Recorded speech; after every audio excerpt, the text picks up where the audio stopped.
상 1장 11절로부터 32절까지의 말씀, 열왕기상 1장 11절로부터 32절까지의 말씀 가운데 28절로부터 32절까지의 말씀만 함께 듣도록 하겠습니다.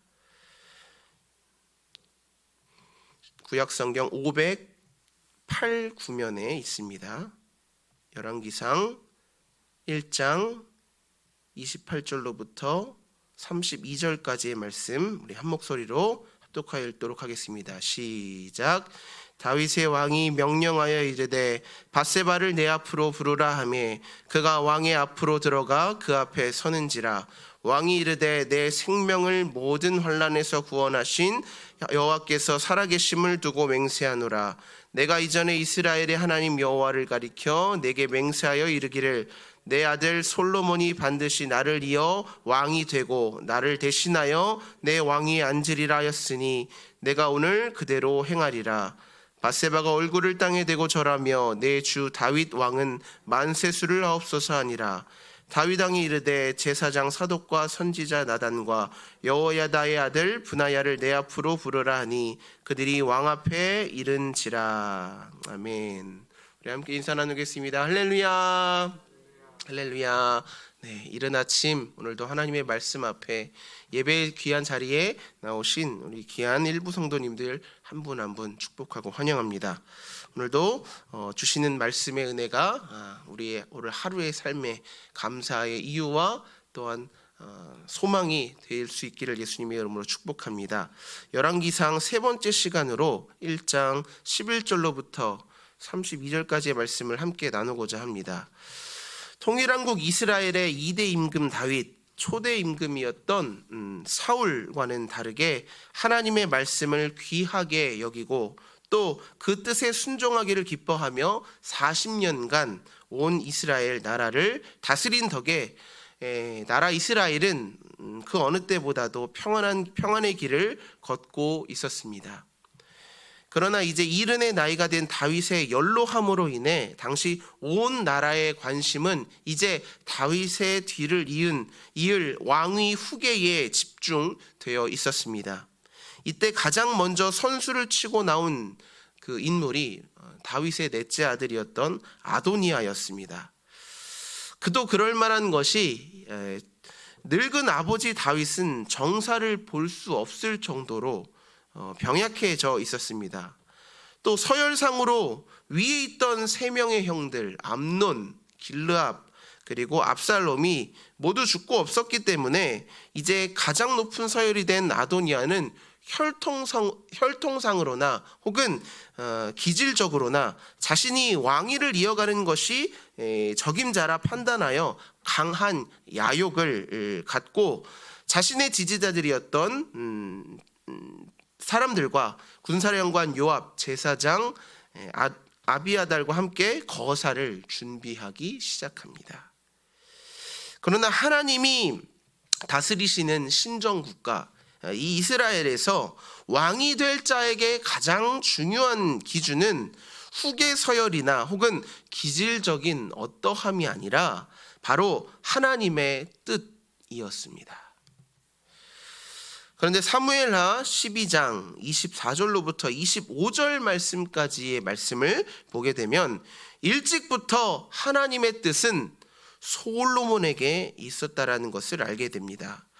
다윗도 이런 하나님의 뜻을 잘 알고 있었습니다. 다만 이러한 왕위 계승에 대한 문제를 공식적으로 공표하지 못한 것, 공론화시키지 못한 것, 그것이 다윗의 뼈아픈 실수였습니다. 바로 이런 틈을 타서 준수한 외모, 잘생긴 그 외모와 탁월한 정치력을 앞세운 서열 1위의 아도니아가 치고 나가는 것이 지난 시간까지의 말씀이었습니다. 자, 이러한 배경하에 이스라엘 내부에서는 아도니아를 지지하는 기류와 또 솔로몬을 지지하는 또 다른 기류로 이렇게 두 개의 기류로 갈라지게 됩니다. 먼저 성경에서 언급하고 있는 아도니아 쪽의 유력한 인물로는 당시 군사령관이었던 요압과 대제사장이었던 아비아달이 있었습니다. 이들은 다윗과 함께 동고동락했던 핵심 인사들로 자신들의 기득권, 정치적으로나 종교적으로 자신의 그 위치를 이어가기 위해서 내가 왕이 되겠다라고 선언했던 아도니아의 편에 서서 아도니아가 후계자가 되어지는 것을 지지했습니다. 반면에 솔로몬 쪽의 핵심 인물은 당시 궁중 선지자였던 나단과 그리고 제사장 사독, 그리고 왕을 호위하는 시위대장인 브나야였습니다. 이들은 하나님과 그리고 다윗의 뜻을 존중하던 다소 앞선 이들과는 결이 다른 인물들이었습니다. 여기서 무엇보다도 선지자의 존재와 역할이 중요했는데요. 왜일까요?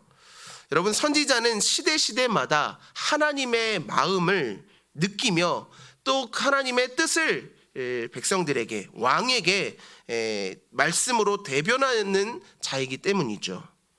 다윗을 통해 잘 세워진 이 이스라엘 나라, 그 이스라엘 나라의 생명력을 잘 이어가기 위해서는 무엇보다도 지금 시급한 것, 가장 필요한 것이 하나님의 뜻과 계획이 어디에 있느냐. 그랬기 때문에 선지자의 역할이 중요한 것이었습니다. 그런데 솔로몬을 지지했던 선지자가 누구라고 말씀드렸죠? 나단이죠, 나단. 여러분, 나단이 누구인가요? 이전에 다윗이 밧세바를 범하였을 때 하나님께 보냄을 받아 그 잘못된 사실을 꾸짖었던, 또 다윗이 회개하고 뉘우친 이후에 밧세바를 통해서 솔로몬을 낳았을 때 역시나 하나님의 뜻을 품고 보냄을 받아 솔로몬의 이름을 여디디야, 하나님의 사랑을 입은 자, 하나님이 가장 사랑하시는 자라는 이름을 지어주었던 자가 바로 나단이었습니다. 철저히 하나님의 뜻과 말씀을 따라 움직인 선지자가 누구인가? 바로 나단이었다라는 것입니다. 그러기에 이런 나단이 아도니아의 편에 서지 않고 지금 솔로몬을 지지하며 함께 하고 있다라는 사실은 하나님께서 다윗의 다음 후계자로 누구의 편에 서 계시는지, 누구를 뜻하시고 계획하고 계시는지를 알게 한 것입니다. 하나님의 뜻은 아도니아가 아닌 솔로몬에 있었습니다. 이러한 하나님의 기쁘신 뜻을 따라 여러분, 솔로몬이요 다윗의 뒤를 이어 이스라엘의 세 번째 왕이 되었습니다. 사실 세상 질서대로 우리가 보게 된다면 여러분, 솔로몬은요 왕을 이을 자격이 없었습니다. 서열상으로 볼 때 죽은 세 명의 형, 앞서 말씀드렸듯이 암논, 길르압, 그리고 압살롬을 제외하고도 네 번째 아도니아가 있었고요. 그리고 다섯 번째 스바냐가 있었고, 여섯 번째 이드람이 있었고요. 일곱 번째 시므아, 여덟 번째 소밥, 그리고 아홉 번째 나단. 그러니까 자신의 앞으로도 다섯 명의 형들이 더 있었다라는 것이죠. 뿐만 아니라 여러분 아시다시피 솔로몬은 다윗의 용사였던 우리야, 그 우리야의 아내 밧세바에게서 태어난 떳떳하지 못한 출생을 가진 몸이었습니다.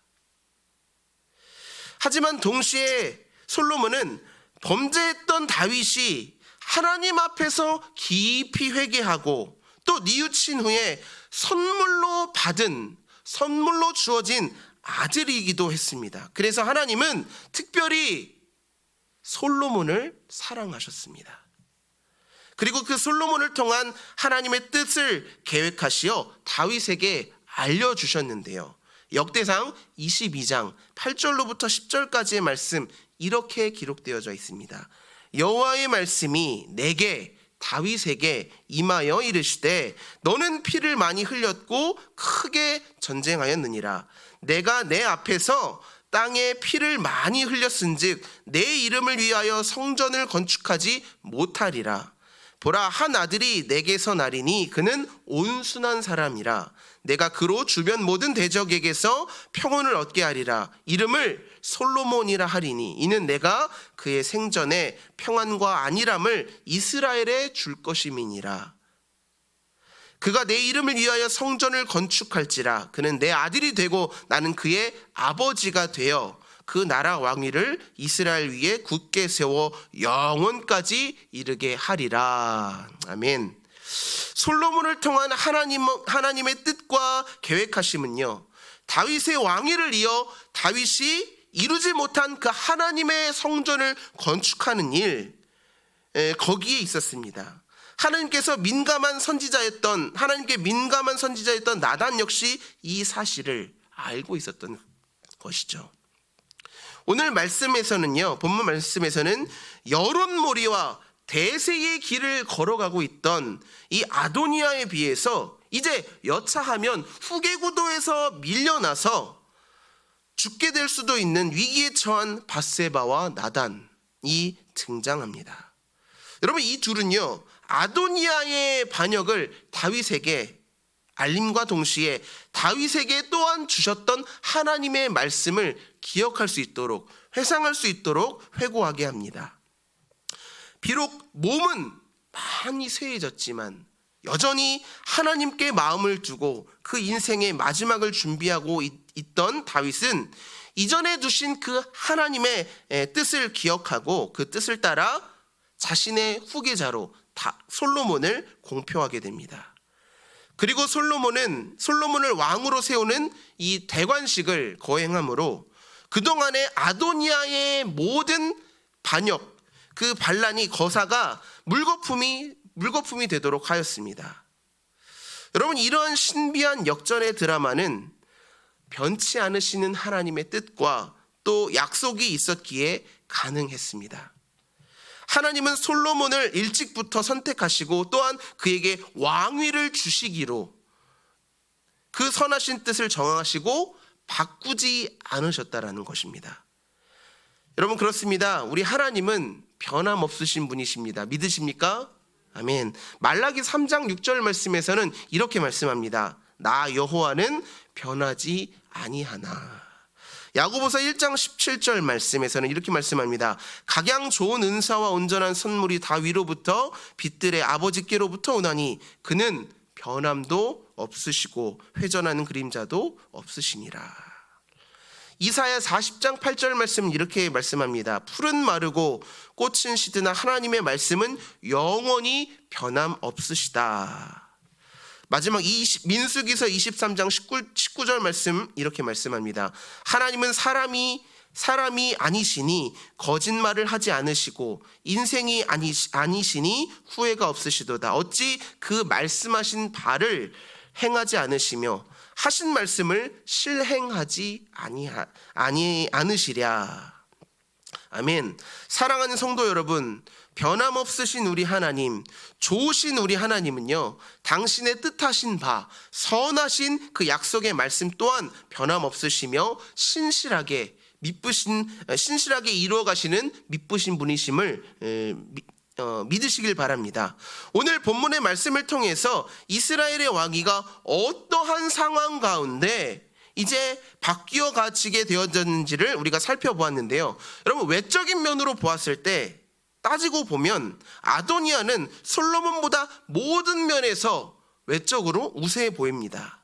거기에 자신의 치밀함까지 더해져서 지지자들을 모으고 자신의 대관식을 사람들이 모여져 있는 곳에서 그 대관식을 거행함으로써 모든 상황이 아도니아의 뜻대로 되어지는 듯해 보이지만 하나님의 선택은 아도니아가 아닌 솔로몬에게 있었음을 우리가 끝내 볼 수 있게 됩니다. 그리고 하나님의 뜻을 따라 솔로몬은 그저 선물로, 은혜로 다윗의 왕위를 물려받게 됩니다. 오늘 우리를 향한 하나님의 놀라운 구원의 약속이 이와 같은 줄 믿습니다. 여러분, 우리가 자랑할 것도 내세울 것도 아니, 오히려 하나님께 다가설 수조차 없는 죄로 더러워진 우리이지만 예수 그리스도의 십자가 죽으심과 그 부활을 통해 우리에게 주신 구원, 생명, 이 하나님의 약속이 우리 안에 있기에 오늘도 어떤 공로나 자격 없음에도 불구하고 우리가 하나님의 자녀요, 또한 하나님의 나라를 유업으로 이을 상속자 되게 하신 줄 믿습니다.